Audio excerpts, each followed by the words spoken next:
This is my 2003 BMW 3 Series ZHP, and this thing's led a pretty hard life since I picked it up in Texas last year and brought it back. I've done a ton of work to this thing, but it just keeps breaking on me. But I'm gonna keep fixing it because there just really is nothing else on the market that gives you this whole package.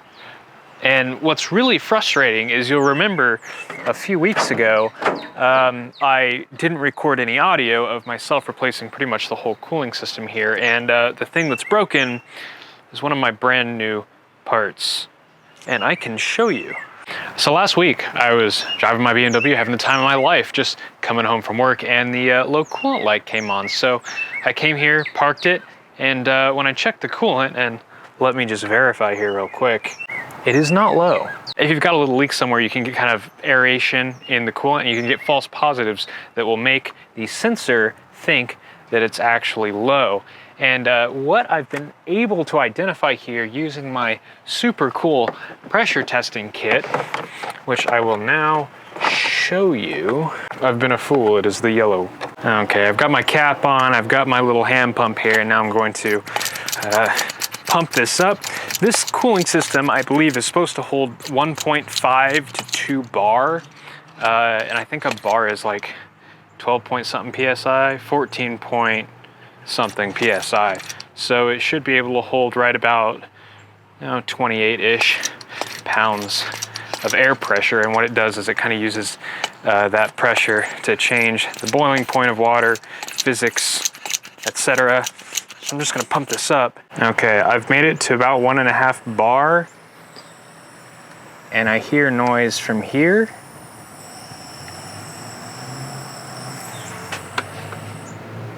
Oh, and it just stopped. It seems to stop when it gets back down to 1 bar. If I pump it back up, yeah, I'm starting to get the noise again. So unfortunately, I think what I'm looking at here is a bad, right out of the box upper radiator hose. Fortunately, I bought another one. It's actually the same brand that I have on there, Automotive. The only difference between these two is this one's from FCP Euro, and that one was from Rock Auto because I was in a hurry. But I mean, this is an OE brand. I've never really heard of these having troubles before, but I took it off and inspected all the seals, and it all looked good. So it must just be maybe a manufacturing error, but I guess we'll just, I guess you'll get to see how incredibly easy it is to work with these quick disconnects on a part that has not yet gone bad.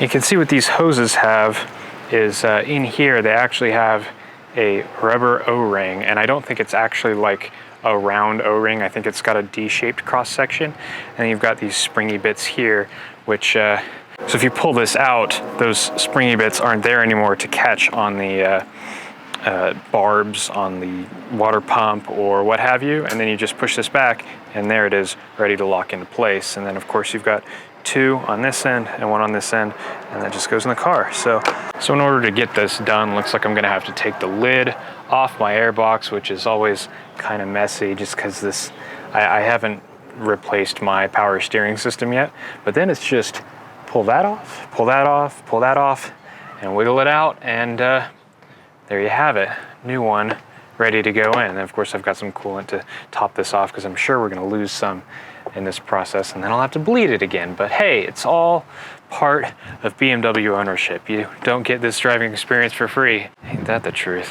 Okay, so this airbox lid has to come off first, and honestly this is one of some decisions were made here, and I don't like any of them because this lid requires like reaching way down to get these stupid latches off. Oh, okay, that one just broke actually. That's, come on.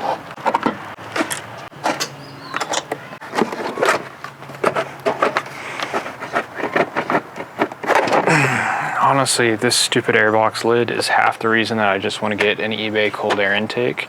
Just so I don't have it here anymore. Oh no, there we go. Emergency solved, I fixed it. Okay, for accessibility's sake, I'm gonna pull whatever the heck this thing is off of here so that I can get to, there we go, get to our latches a little easier, and then just lever it off with a screwdriver. we go. Oh, we're peeing coolant. And it all seems about right. And then the other side of the hose here. And off it comes. This all looks perfectly fine. Anyway, I'm just gonna take my finger in here and I'm gonna grab some of this coolant. I'm gonna use it to lubricate the seals on this guy before I put it in. You know, just give everything as good a chance as possible. This all looks exactly the same, not like a different revision or anything. I do not get it. Let's actually take a look at these nipples here, make sure there's nothing wrong with the sealing surfaces. I mean, this did not leak before. This is the water pump, which I actually did not replace. Let me clean that off. Clean it off with my dirty rag, I say. I did not replace this, and it did not leak before, which means that the uncommon denominator here is my hoses. So let's slip this one back on, and these are keyed. There's keys here and here, so there's really only one way these can go on. Why BMW chose this design instead of hose clamps, I'm not sure. As near as I can tell, German engineers really like novelty, and this is a pretty novel way of doing things. I mean, and it's neat in theory. Oh, it's so easy to use, but I don't know, seems like there are some downsides here. A rubber hose with a hose clamp would not be leaking on me. Okay, that's all together. We've got coolant. Let's try our pressure test again and make sure that we're all good to go here. I wish I could use my compressor for this. Instead, I have to assume the position and just kind of... Okay, we're at 10 psi. We are at 1 bar. Uh-oh. I'm getting noises from over here at 1.5 bar. Go away if I pull up slightly on the hose, or if I push in on it. Okay, I pumped it up to 26 psi because that's when my wrist started hurting. And I'm gonna leave that and come back to it here in a little bit, and we'll see, well, we'll see what we see, I guess. Hopefully it's still at 26 psi. Do not let your ears deceive you, dear viewers. It turns out we had 2 issues here because this thing lost a whole bunch of pressure, and I could hear hissing from this side of the hose, and I took it off, inspected it, put it back on, took it off, inspected it, put it back on, wiggled it around, made sure to reseat it a few times. Nothing. Because I definitely had a leak over on this end of the hose that was from the hose itself, and that is fixed now, but this side was still leaking. And you know, this is a Motorad thermostat housing, and it's not leaking from that end, so I don't think that it's a problem with the thermostat housing because it didn't leak before. But then I saw some little bubbles of coolant coming from here, not from the hose, but from the mating surface between the thermostat housing and the block. So this bolt here, I just nipped it up a little bit with a 13 mil socket, and now we're holding 2 bar, almost 2 bar. I guess I didn't get it quite all the way there.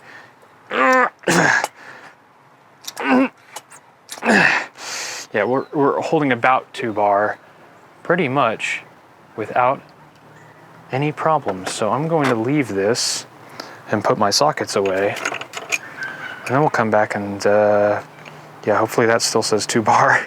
Let's take a look. Yep, still right at 2 bar. Give that a tap just to make sure it's not moving. Yeah, I guess that would make sense. I never would have seen a coolant leak from there because that's hot enough that it would just steamed out whatever little dribble would have come from there as soon as it would happen. But I'm good to go ahead and relieve pressure on the system. Now we can take that off and drop absolutely everything. Well done, me.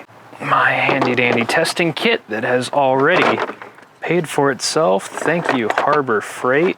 Not that I'm looking for a sponsorship, but if they offered, I sure wouldn't say no. Time to give it a start.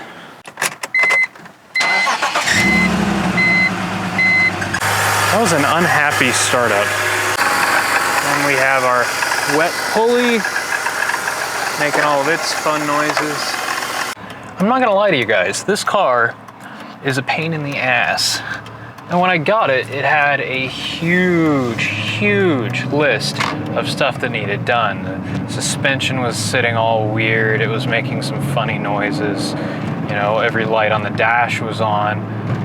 I resolved most of those. I still have a lot left to do, but stuff keeps breaking in the meantime, so why do I put up with it? And the reason that I put up with it, even though this is a fairly subpar example of one, this is still an example of an almost non-existent class of cars that we'll probably never see again, and it's really the last of its kind.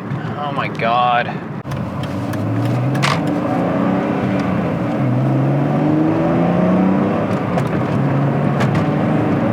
As kind of painful as it is, this is really the last of the line for actually manual sports sedans. I mean, there was the E9 series after this with the, you know, you could get the 328, you could get the I think there was a 330 as well, but if I remember correctly, both of those are actually slower than the ZHP, and beyond that, it's all electronic steering and turbocharged engines. If you wanted a fast enough to be considered quick, naturally aspirated, front engine, rear wheel drive, manual transmission, straight six sports sedan, and I realize that's a whole lot of qualifiers, but when you put them all together, you really do get something special.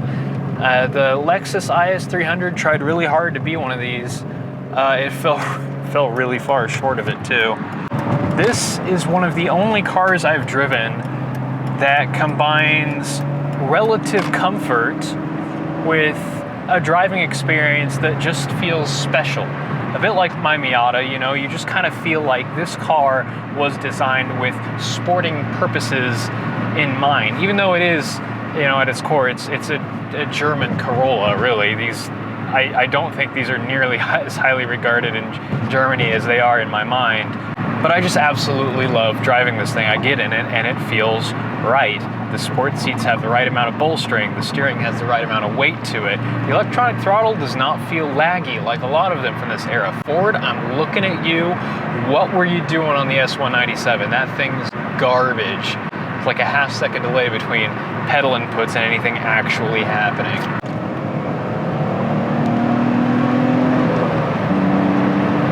Straight six noises. I love it.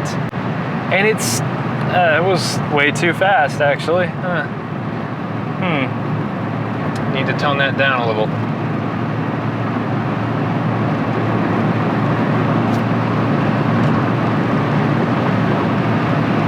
My low coolant light just came back on. I think I need to bleed the system a little bit better.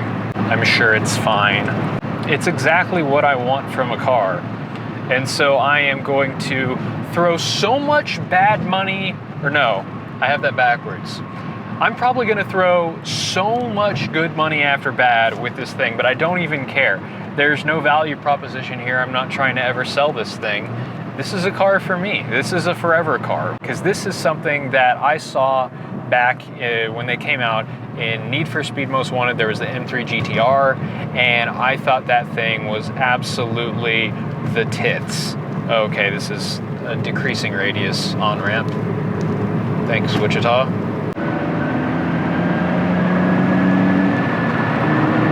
Bye. Cruise control set. Well, I suppose I should stop rambling sometime. Thanks for watching, and thanks for joining me on my adventure here, fixing up my BMW 330 and rambling on for a bit about how absolutely infatuated I am with this stupid German economy car. Thanks for watching.